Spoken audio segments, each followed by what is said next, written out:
السلام علیکم ورحمۃ اللہ وبرکاتہ۔ آج کا سبق ہم سورۃ البقرہ کی آیت نمبر 241 سے شروع کرتے ہیں۔ اعوذ باللہ من الشیطان الرجیم، بسم اللہ الرحمن الرحیم۔ وللمطلقات، اور مطلقہ عورتوں کے لیے متاع نفقہ ہے، بالمعروف، دستور کے مطابق، حقا لازم ہے، علی المتقین، پرہیزگاروں پر۔ اور ان عورتوں کے لیے جنہیں طلاق دی گئی ہے کچھ نہ کچھ سامان دینا معروف طریقے سے لازم ہے، پرہیزگاروں پر یہ حق ہے۔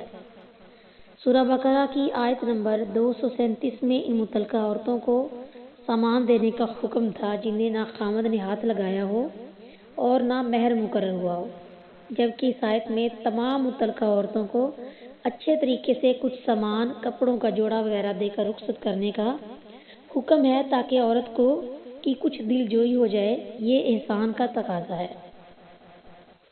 کذالک، اسی طرح، یبین اللہ، وعدے کرتا ہے اللہ تعالیٰ، لکم، تمہارے لیے، آیاتہ، اپنے احکام، لعلکم، تاکہ تم، تعقلون، سمجھو۔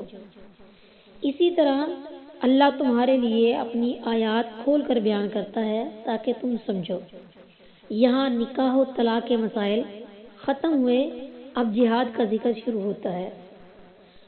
الم تری، کیا تم نے نہیں دیکھا، الی الذین، ان لوگوں کی طرف جو، خرجوا، نکلے، من دیارہم، اپنے گھروں سے، وہم، اور وہ، الوف، ہزاروں تھے، حذر الموت، موت کے ڈر سے، فقال، سو کہا، لہم اللہ، انہیں اللہ تعالیٰ نے، موتو، تم مر جاؤ، ثم، پھر، احیاہم، انہیں زندہ کیا، ان اللہ، بے شک اللہ تعالیٰ، لذو فضل، فضل والا ہے، علی الناس، لوگوں پر، ولکن، اور لیکن، اکثر الناس، اکثر لوگ، لا یشکرون، شکر ادا نہیں کرتے۔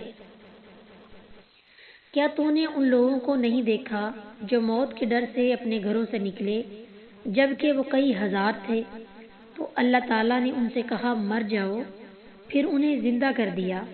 بے شک اللہ لوگوں پر بڑے فضل والا ہے، اور لیکن اکثر لوگ شکر نہیں کرتے۔ یہ واقعہ سابقہ کسی امت کا ہے جس کی تفصیل کسی صحیح حدیث میں بیان نہیں کی گئی۔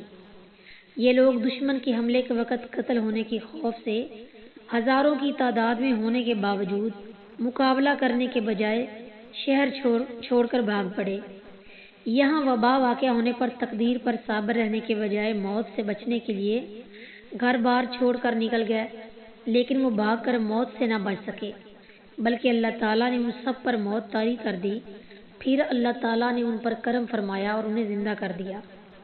اس سے اگلی آیت 234 میں اللہ کی راہ میں قتال یعنی لڑنے کا حکم دیا جا رہا ہے۔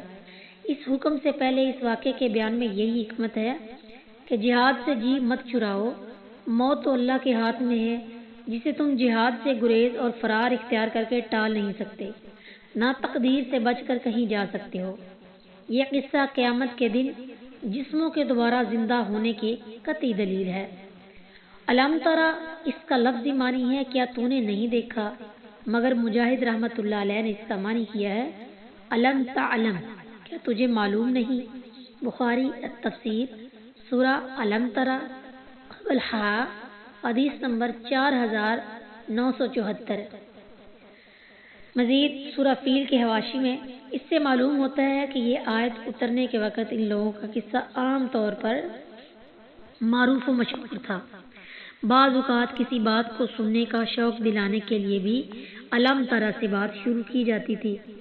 عبد الرحمن بن عوف رضی اللہ تعالیٰ عنہ بیان کرتے ہیں کہ میں نے رسول اللہ صلی اللہ علیہ وآلہ وسلم کو یہ فرماتے ہوئے سنا، جب تم سنو کہ کسی زمین میں وبا پھیلی ہے تو وہاں نہ جاؤ، اور جب کسی زمین میں وبا پھیل جائے اور تم وہاں موجود ہو تو اس سے فرار اختیار کر کے وہاں سے مت نکلو۔ بخاری الطب، باب ما یذکر فی الطاعون، حدیث نمبر 5829۔ وقاتلو اور تم لڑو فی سبیل اللہ اللہ کے راستے میں، وعلمو اور جان لو ان اللہ کہ اللہ تعالی سمیع سننے والا ہے، علیم جاننے والا۔ اور اللہ کے راستے میں لڑو اور جان لو کہ بے شک اللہ سب کچھ سننے والا، سب کچھ جاننے والا ہے۔ وقاتلوا فی سبیل اللہ، حافظ ابن کثیر رحمۃ اللہ علیہ نے فرمایا، جس طرح جان بچانا تقدیر سے نہیں بچاتا، اسی طرح جہاد سے فرار اور اجتناب سے نہ موت قریب ہوتی ہے نہ دور، بلکہ اجل اور رزق کا فیصلہ ہو چکا ہے، اس میں کمی یا زیادتی نہیں ہو سکتی۔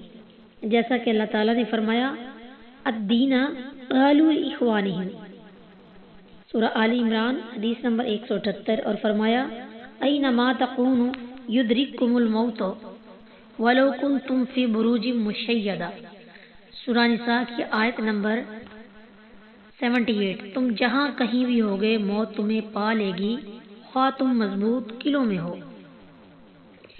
من ذا الذی، کون ہے وہ شخص جو کہ یقرض اللہ، قرض دے اللہ تعالیٰ کو، قرضاً قرض، حسناً اچھا، فیضاعفہ پس وہ اسے بڑھا دے، لہو اس کے لیے، اضعافاً کئی گنا، کثیرتاً زیادہ، واللہ اور اللہ تعالیٰ، یقبض تنگی کرتا ہے، ویبسط اور فراخی کرتا ہے، وإلیہ اور اس کی طرف، ترجعون تم لوٹائے جاؤ گے۔ کون ہے وہ جو اللہ کو قرض دے اچھا قرض، بس وہ اسے اس کے لیے بہت زیادہ گناہ بڑھا دے، اور اللہ بند کرتا ہے اور کھولتا ہے، اور تم اسی کی طرف لوٹائے جاؤ گے۔ من ذا الذی یقرض اللہ قرضا حسنا، اس سے پہلی آیت میں اللہ کے راستے میں لڑنے کا حکم تھا، اب جہاد میں مال خرچ کرنے کی ترغیب ہے۔ قرض حسن سے مراد یہ ہے کہ خالص اللہ تعالیٰ کی رضا اور ثواب حاصل کرنے کے لیے مال خرچ کرے، اور اس میں ریاکاری یا کسی کو ستانے اور اس پر احسان رکھنے کی نیت نہ ہو۔ اللہ کا کرم دیکھیے کہ خود ہی سب کچھ عطا کر کے بندوں سے مانگ رہا ہے اور اسے اپنے ذمے قرض قرار دے رہا ہے۔ سورہ توبہ میں مال کے ساتھ جان کا بھی ذکر ہے، فرمایا ان اللہ اشتری من المؤمنین انفسهم واموالهم بان لهم الجنہ،